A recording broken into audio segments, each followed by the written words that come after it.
बहुत ही अहम खबर है दरिया सतलुज के हवाले से कि मुख्तलिफ ज़राए से मैंने डाटा कलेक्ट किया, जिसमें आगे चलकर क्या सूरत हाल बनने जा रही है, क्योंकि इदारे वहाँ पर प्रिकॉशनरी मेजर्स ले रहे हैं, हिफाजती इकदाम के पेश नज़र क्या करने जा रहे हैं सतलुज के हवाले से, यानी सतलुज और ब्यास की बात कर रहा हूँ। और इसके अलावा तरबेला डैम के आज रात 9 बजे फिर से स्पिलवेज खोले जाएंगे, 2.5 लाख क्यूसेक वहाँ से छोड़ा जाएगा, 3-4 फुट रह गया तो इस वजह से उसको कभी 1.5 लाख क्यूसेक तक ले जाते हैं और कभी फिर उसमें इजाफा कर देते हैं 2.5 लाख क्यूसेक, क्योंकि उसके लेवल को और उसके रिजर्वायर को मेनटेन करने के लिए। और बाकी दरिया अभी तक तो नॉर्मली। अच्छा, जो आज एक टाइम्स ऑफ इंडिया की स्टोरी है बठिंडा से, वहाँ से उन्होंने लिखा कि पीएसी यानी पब्लिक एक्शन कमेटी ने एक लेटर लिखा है, अर्जेंट लेटर जल शक्ति मिनिस्ट्री और पंजाब गवर्नमेंट को। उसमें उन्होंने बताया कि जो पौंग डैम और भाखड़ा डैम है उसके नियरिंग क्रिटिकल थ्रेशोल्ड है और वहाँ पर उनकी जो सूरत हाल है वो राइजिंग ट्रेंड में है और उसका मुसलसल उनमें इजाफा होता जा रहा है।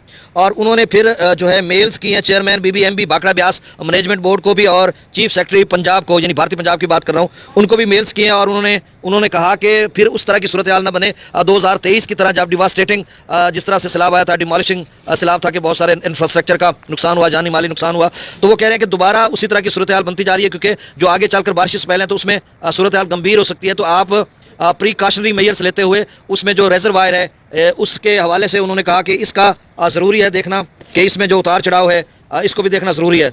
और इसके अलावा वहाँ पर जो लेवल है डैम्स का, वो भी मैं आपको बता देता हूँ कि उसका डैम्स का लेवल कितना ऊपर जा रहा है। भाखड़ा का जो लेवल है वो 1644 फीट तक पहुँच रहा है, मैक्सिमम लेवल जो है वो 1680 फीट है, और 1617 तक तो मेरे ख्याल में उसका जो है डेंजरस लेवल होगा। तो उसमें आप समझ लें कि थोड़ा लेवल तो अभी खासा रहता है, अगर बारिशें शदीद हो गई तो फिर इसके लिए यहाँ से डाउन स्ट्रीम बढ़ाया जा सकता है। अभी तो आप समझ लें कि 50-55 हज़ार क्यूसेक आप स्ट्रीम के करीब होगा और डाउन स्ट्रीम 22-23 हज़ार।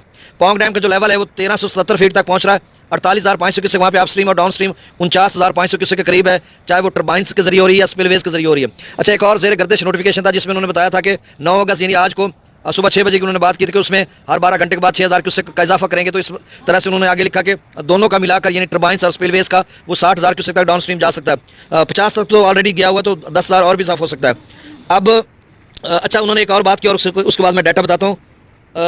अच्छा, उसमें जो पब्लिक एक्शन कमेटी है ना, उन्होंने टाइम्स ऑफ इंडिया ने आगे चलकर लिखा कि 16 अगस्त को भाखड़ा से 84,000 क्यूसेक छोड़ा गया था 2023 में, फिर 16 अगस्त ही को पौंग से 1,42,000 छोड़ा गया था, यानी 1,42,000 पौंग से 84,000 क्यूसेक भाखड़ा से छोड़ा गया था। ये दोनों जाकर मिलते थे हरीके पर। फिर 17 अगस्त को भी उन्होंने कहा कि भाखड़ा से फिर 79,000 क्यूसेक छोड़ा गया और पौंग डैम से फिर 1,30,000 छोड़ा गया। तो इस तरह की सूरत हाल अब भी इसी तरह की बनने जा रही है। उनका कहना है अब बनती है नहीं बनती ये वक्त ही बताएगा। अच्छा, बाकी किसी दरिया में फिलहाल तो कोई सैलाबी सूरत हाल नहीं है। अब सतलुज में भी कोई सैलाबी सूरत हाल नहीं, नॉर्मली है। तो ये 13 के बाद सभी दरियाओं में सूरत हाल ख़राब हो सकती है, या सतलुज की उससे पहले भी हो सकती है। हो सकता है डैम से थोड़ा पानी बढ़ा दें।